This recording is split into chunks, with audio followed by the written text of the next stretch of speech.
couple tips for editing the toasts. You want to look for shots like this. This is like the two shot. You have the couple and the person giving the toast in the same shot.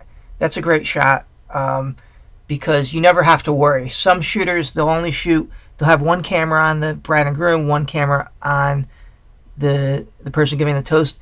Really, that's tough. I mean, obviously you can cut it, but it's really nice to have your wide shot be both of them in the shot.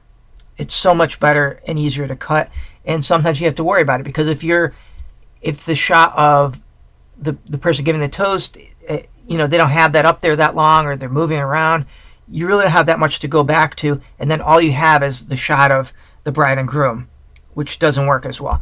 So I would look for this. Make sure you have your shots. In this case, it's better to have a shot that's safe than worry about trying to get very, very close shots like that. You also want to make sure that you cut between people giving the toasts. Cut that down. A lot of times there'll be a lot of time in between. It might take a lot of time for them to walk up. Cut that down.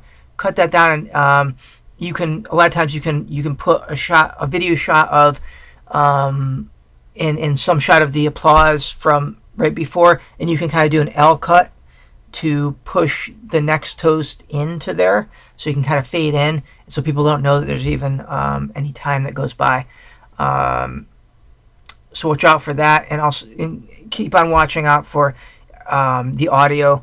Is there any type of hum, any pops? Is there anything that is kind of is a mistake?